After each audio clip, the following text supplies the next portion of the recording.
This now vacant apartment was home to Mason Pora in the 2 years he lived in Lancaster. In his off hours, the 28-year-old from Kentucky played music in this makeshift studio. He loved music, he loved singing and playing and writing songs. He's a good boy. That good boy who graduated from the University of Kentucky College of Pharmacy in 2023 took his own life here on June 15th. He spent 8 years of his life to get to this point, and he was just starting to benefit from some of the, with some of the rewards, and it doesn't make sense, Mason was one of 2 CVS pharmacists in Lancaster who died by suicide in June. And a CVS pharmacy technician in Chester County was found dead in June, but there has not yet been a ruling in his case. CVS said in a statement to News 8, "We were devastated to learn about the deaths of 3 pharmacy colleagues. They were beloved coworkers and valued members of our CVS pharmacy teams. Our thoughts and prayers are with their families, friends, and colleagues during this incredibly difficult time. Counseling and support services are being offered to all colleagues. Out of respect for these colleagues and their families, we will not speculate on the factors that may have led to their deaths." News 8 also learned another pharmacist in Montgomery County died by suicide in April. These deaths have some people concerned about the high stress levels experienced by many pharmacists in the industry. In the 2024 National Pharmacist Workforce Study done by the Pharmacy Workforce Center, 73% of pharmacists working full-time rated their workload as high or excessively high. 91% of pharmacists with that response worked in chain or mass merchandiser pharmacies. So this particular video, and rest in peace, my condolences go out to this young man and the others who were involved or who passed on.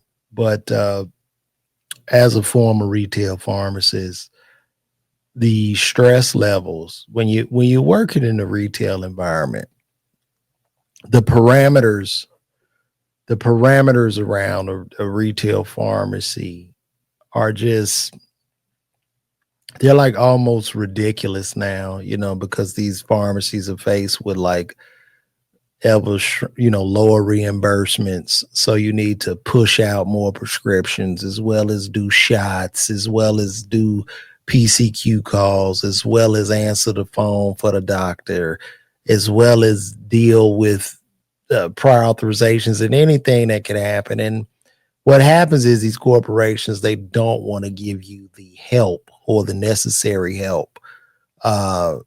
They just don't want to give you help.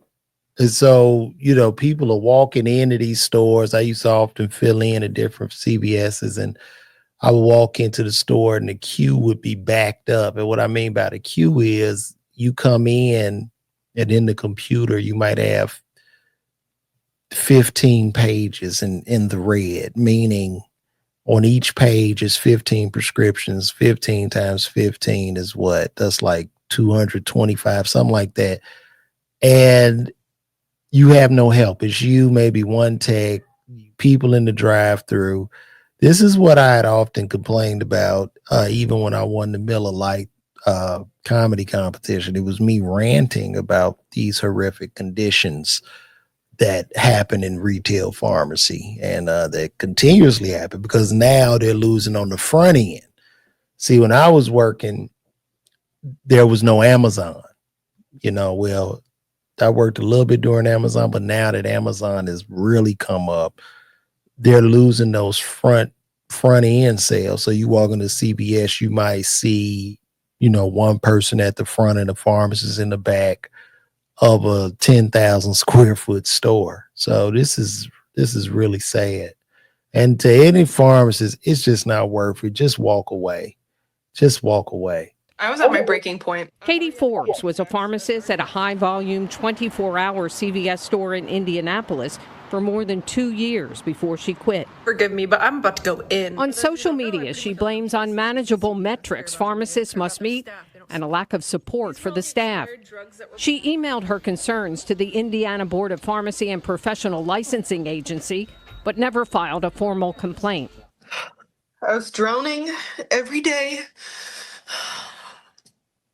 was drowning every day and I was begging for support every day, and I was just pushed further and further under. CVS says it is committed to. And they don't care. They're not going to give you any extra help. They're going to budget you. You get, what happens in these stores, you get budgeted like a limited number of hours. So the pharmacy might get, you might have 2 pharmacists working in the back. Now they're not open as long as when I was working. So the manager get 40 hours. The other pharmacist, they'll give them, I'm guessing like 35 or something like that. And so that's 75. And then they might budget 80 tech hours or something. Like, it's really sad. Ensuring that there are appropriate levels of staffing and resources at stores like this and pharmacies. And the pharmacy giant also tells News 8 that in recent years, it has reduced the number of metrics it uses to measure performance and regularly makes investments to ensure that teams are supported. The Pennsylvania Pharmacists Association is aware of the recent suicides.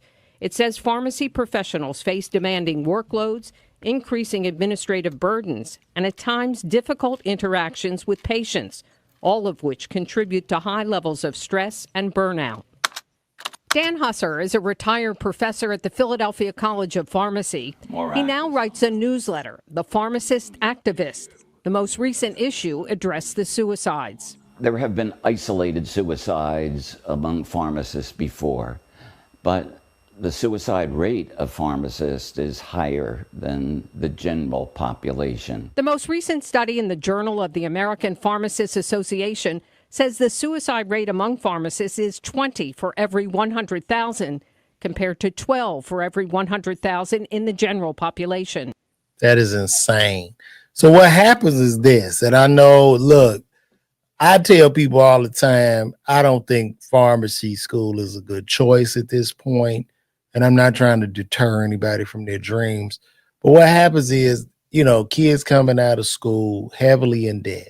So number one, let's trace back to what happened. I got out of pharmacy school in 2002. When I got out of pharmacy school, there was a great race for these retail giants, Walgreens, CVS, Rite Aid at the time. They were all competing for space. Who can open the most stores? This is the pre-pharmacy benefits managers where the insurance companies really begin to regulate. So everybody building these stores. When I got to school, they were doing sign-on bonuses, the new lease for the car. And also when I got out of school, there might have been 72 pharmacy schools. As time went on, right, what ended up happening was they started to open more schools. They began to flood the market with pharmacists because these universities were using pharmacy schools as basically cash cows. The market began to get flooded. As the market's getting flooded, PBMs are starting to lower the reimbursement rate. On top of the PBMs lowering the reimbursement rate, you had Amazon and all the online shippers come into play, which was taking business from these pharmacies. So now you got high saturation, even more stress to turn a profit. And it's just a real shit show. Like, I guess there's some other opportunities in hospital, clinical maybe, but I don't know how many clinical pharmacists will be needed. And at this point, going to pharmacy school, you could just walk in because these universities, not enough students are applying, so they're getting the message. There's been like a 60% drop in kids applying for pharmacy school. And now the pharmacy schools are just letting pretty much anybody with a pulse in because they want to fill those seats. Now, I don't have anything to offer you. I don't have any gain from giving this information. But that seat is like probably a $240,000 seat that they're selling, a ticket, that these kids are going to load up in debt. Then you push them out into the world. Now you out of pharmacy school, you got to $2,000 debt payment. You probably make what, 120, if that, 120, 130. You bring home about 6,000 after tax. You got 2,000 in debt. Then you got another 2,000 on I guess your housing. Do you want a car? A cell phone? Food? Like, so it's just high pressure with very, very low return. So the market has to, I guess, correct itself. And I don't even see it corrected itself because now you got artificial intelligence that's about to come into play. And, you know, it's just a matter of time before somebody's paid off at these pharmacy boards in these different states to just allow AI and technicians to verify and give shots, which is what they're doing now. So it's a shit show, and it's really sad. There needs to be investigations by the Board of Pharmacy. Hussar filed a former complaint with the Pennsylvania Board of Pharmacy, calling on the board to investigate the workload and staffing at the two.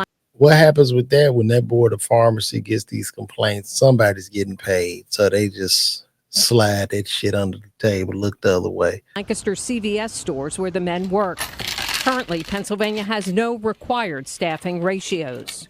In his complaint, Hussar notes that difficult working conditions for pharmacy staff in retail chains could lead to an increased risk of prescription errors. That risk just increases as the stress and the demands of the workplace increase. This is a matter of public safety, not just the working environment of pharmacists. Michael Pora and his youngest son, LaVar, came from Kentucky to clear out Mason's apartment and try to make sense of what happened here.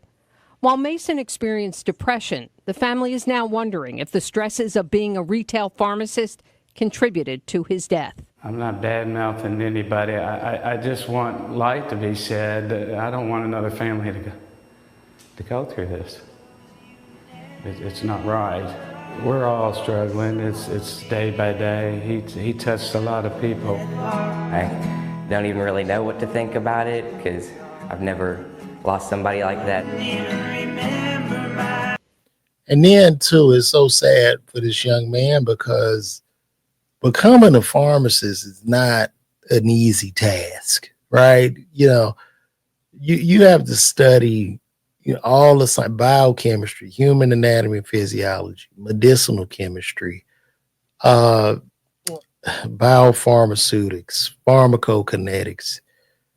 It goes on, and then you have to sit for a board exam. It is like, come on. And these kids are just under all this high pressure and stress, and it's just so unfortunate. So my condolences go out to those. And if you're a pharmacist, man, God bless you. And don't be scared. Just leave that shit, man. Just fucking quit, because it's not worth your life, bro. And all of our lives are limited. We got a limited amount of time, but the agony and the soul crushing is just not worth it. So get out of there, man. It ain't worth it. You know what I mean? Like, at the end of the day, what is it worth if you know, like mental health, taking yourself out? It's not worth it, y'all. Call me, and my condolences go out to this young man. Levi sang that song that Mason wrote at his memorial service.